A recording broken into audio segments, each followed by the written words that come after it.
26 नवंबर 1949 ये वो दिन है जब हमारे संविधान को अंतिम रूप दिया गया।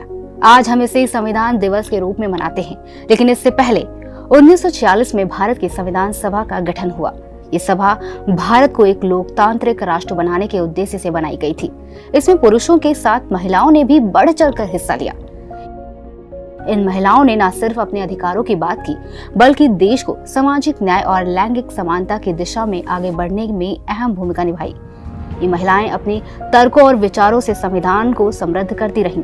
लेकिन आज हम यूपी की उन महिलाओं के बारे में बात करेंगे जिन्होंने संविधान सभा में महत्वपूर्ण भूमिका निभाई थी। इसमें सबसे पहला नाम है कमला चौधरी का। कमला चौधरी उत्तर प्रदेश के लखनऊ में एक संपन्न परिवार में जन्मी। वो एक प्रसिद्ध लेखिका थी। उनकी कहानियां महिलाओं के जीवन और उनकी चुनौतियों पर आधारित होती हैं। 1930 में कमला चौधरी ने महात्मा गांधी के सविनय अवज्ञा आंदोलन में हिस्सा लिया। इसके बाद वो कांग्रेस से जुड़ी और अखिल भारतीय कांग्रेस कमेटी की उपाध्यक्ष बनी। संविधान सभा में उनका जोर सामाजिक न्याय और महिला सशक्तिकरण पर था। उन्होंने समान शिक्षा और महिला अधिकारों की वकालत की। कमला चौधरी का दृष्टिकोण स्पष्ट था। देश में महिलाओं को समान अधिकार मिलने चाहिए। वो 1947 से 1952 तक संविधान सभा के सदस्य रहीं। उनकी उपस्थिति ने महिला सशक्तिकरण के मुद्दों को मजबूत किया।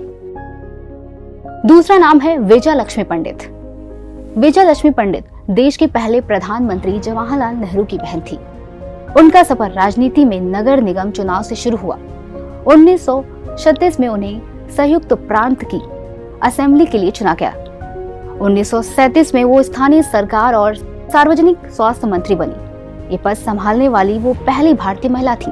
संविधान सभा में विजया लक्ष्मी ने महिलाओं की स्थिति पर चर्चा की। उन्होंने अंतर्राष्ट्रीय अनुभवों के आधार पर भारत में महिलाओं के लिए बेहतर नीतियों की मांग की।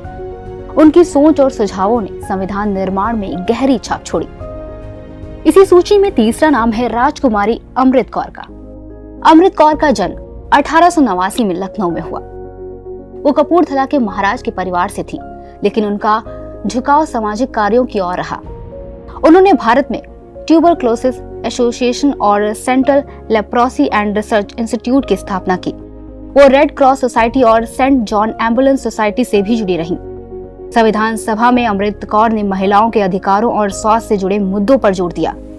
वो महिलाओं के लिए समान शिक्षा और स्वास्थ्य सेवाओं की हिमायती थी। उनका योगदान इतना बड़ा था कि न्यूयॉर्क टाइम्स ने उनके निधन के बाद उन्हें देश की राजकुमारी कहा। संविधान सभा में इन महिलाओं ने सिर्फ बैठकों में भाग नहीं लिया। उन्होंने संविधान को महिलाओं के लिए न्यायपूर्ण और समानता आधारित बनाने के लिए हर संभव प्रयास किया। वो अपने विचारों और साहस से पुरुषों के वर्चस्व वाले समाज में अपनी जगह बनाने में सफल रहीं। इन महिलाओं की कोशिशों का नतीजा आज हमारे संविधान में दिखता है।